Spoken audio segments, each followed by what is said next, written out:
राधे राधे दोस्तों, मम्मी दा ढाबा विद अंशु में आप सभी का स्वागत है। आज मैं आपके लिए लेस ऑयल से उड़द चना दाल लड्डू की रेसिपी लेकर आई हूँ। तो चलिए आइए देखते हैं। इसके लिए मैंने कुछ सामग्री ली है। तो ये चना दाल है 100 ग्राम और 100 ग्राम उड़द दाल है। आप इन दोनों को बराबर भी ले सकते हैं, थोड़ा कम ज़्यादा भी कर सकते हैं। और एक कटोरी में मलाई है और 2 से 3 चम्मच घी है और 200 ग्राम बूरा है, दर्रा जिसको बोलते हैं, जो लड्डुओं में डाला जाता है।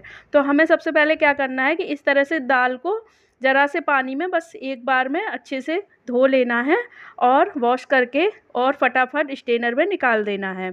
ज़्यादा भिगोना नहीं है, ज़्यादा देर फुलाना नहीं है, कुछ नहीं करना है। और एक कपड़े पर इस तरह से फैला लेना है, साफ़ सूती कपड़े पर। और नीचे मैंने पेपर लगा दिया है जिससे जल्दी से सूख जाए दाल। और इस तरह से दूसरे कपड़े से रगड़ रगड़ कर इसको पोंछ दिया है ताकि फटाफट ये सूख जाए। और अभी बस ये तैयार है।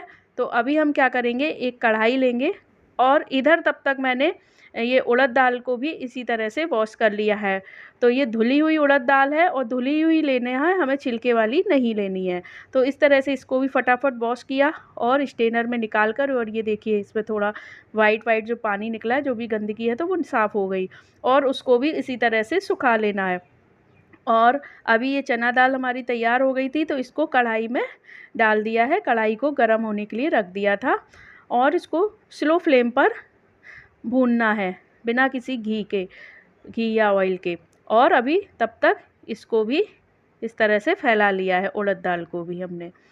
और ये देखिए, और ये फटाफट सूख जाएगी। और इस तरह से इसको दूसरे कपड़े से पोंछ लेना है। तो ये देखिए, तो अभी हमारी ये उड़द दाल भी तैयार हो रही है और तब तक ये चना दाल भी स्लो फ्लेम पर धीमी धीमी आंच पर ये भुन रही है। और ये फटाफट ही लड्डू बन जाएंगे और बहुत ही टेस्टी बनेंगे।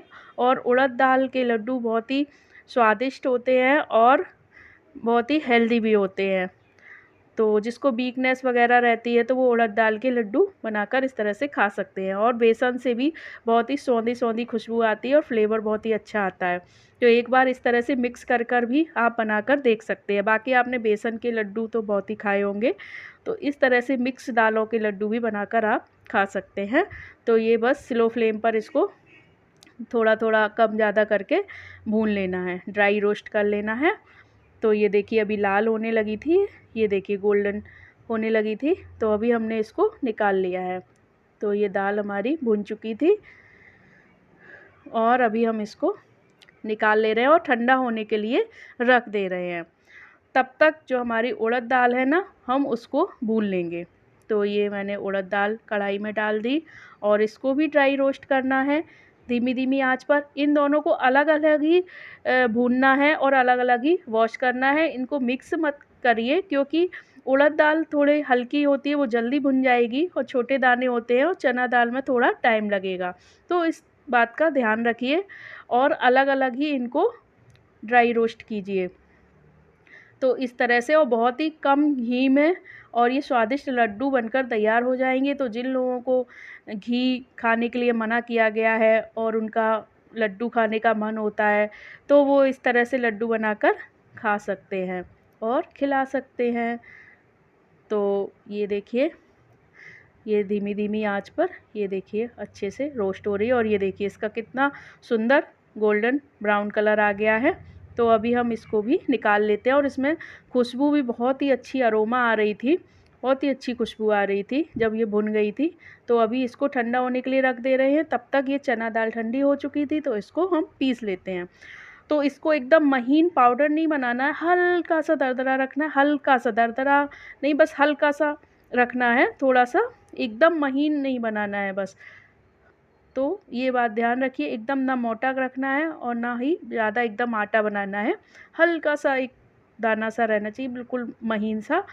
तो अभी हमने क्या किया है, दोनों दालों को पीस लिया है और इनको मिक्स कर लिया है अभी। और जो हमने हाफ़ कटोरी मलाई ली थी, तो वो इसमें ऐड कर दी है।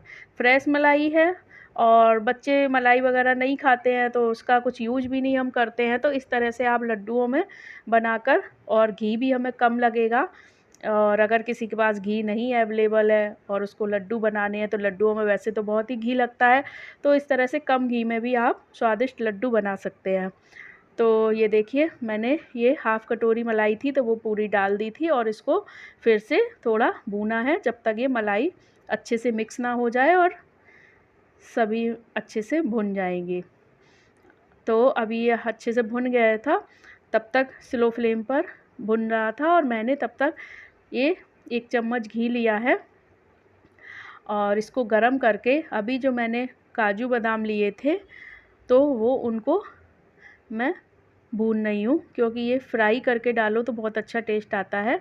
तो इनको भी आप अलग-अलग ही फ्राई करें, क्योंकि बादाम थोड़ा टाइम लेता है भुनने में और काजू जल्दी रोस्ट होता है। तो इस बात का ध्यान रखिए और इनको अलग-अलग भून लेते हैं हम।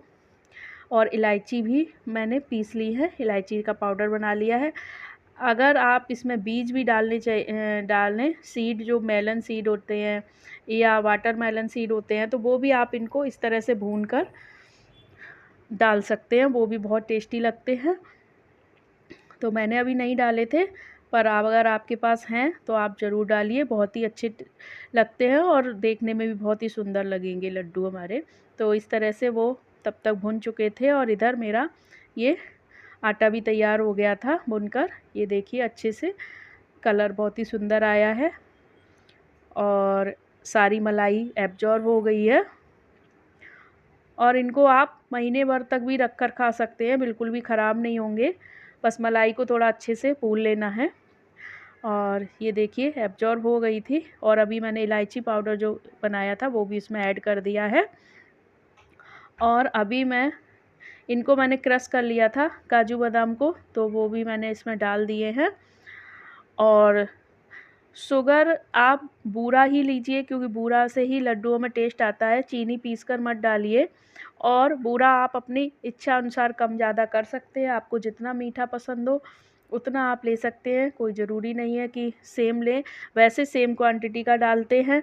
जितना हमने आटा लिया है, तो मेरा 200 ग्राम वेट था आटे का, दोनों दालों को मिक्स करके, तो 200 ग्राम मैंने बूरा लिया।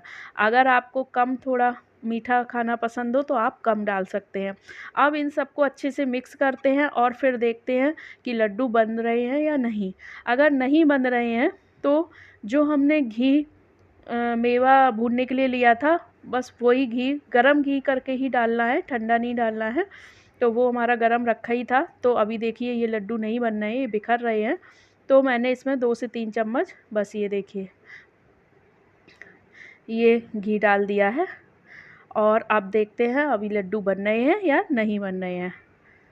तो लड्डुओं में से बहुत ही खुशबू अच्छी आ रही थी। और एक बार आप इस तरह से ज़रूर बनाइए। और अभी त्यौहार भी बहुत सारे आ रहे हैं और अभी सबसे पहले तो राखी आने वाली है, तो अपने भाई बहनों को आप इस तरह से लड्डू बनाकर खिला सकते हैं और बहुत ही आसानी से बन जाएंगे, कुछ ज़्यादा मेहनत नहीं है। और मुझे 1 घंटा लगा था करीब वीडियो बनाया उसके बावजूद। अगर आप नॉर्मली बनाएंगे तो आधा पौने घंटे में लड्डू बनकर तैयार हो जाएंगे। तो ये देखिए ये कितना सुंदर लड्डू बन गया है और आराम से बन गया। तो बस कितने कम घी में हमने ये लड्डू बनाकर तैयार किए हैं। तो ये मेरे 14 लड्डू, करीब 13-14 लड्डू बनकर तैयार हो जाएंगे आपके 200 ग्राम आटा से। और अगर आपको ज़्यादा बनाने हैं तो क्वांटिटी सेम उसी तरह से बस मेजर कर लीजिए और ज़्यादा भी ले सकते हैं और ज़्यादा लड्डू भी बना के रख सकते हैं। और ये देखिए ये कितनी आसानी से ये लड्डू फटाफट बन रहे हैं। और ये देखिए इस तरह से मैंने इनको शेप दे दिया है और ये बहुत ही टेस्टी लग रहे थे। तो एक बार आप ज़रूर ट्राई कीजिए इस तरह से लड्डू बनाना और मुझे कमेंट कर कर ज़रूर बताइए। अगर मेरा ये आपको अच्छी लग रही हो रेसिपी तो प्लीज़ मुझे ज़रूर बताना। और इस तरह से अगर आपने बनाकर खाए हैं तो वो भी बताना। तो मलाई डालने से क्या होगा कि सॉफ्ट हो जाएंगे लड्डू, ज़्यादा हार्ड नहीं लगेंगे, इसलिए मलाई डाली है। तो वो एब्जॉर्ब कर लेगा सारा आटा। तो अगर आपको मेरी रेसिपी पसंद आई हो तो मेरे चैनल को लाइक करें, सब्सक्राइब करें एंड शेयर करें। Thank you.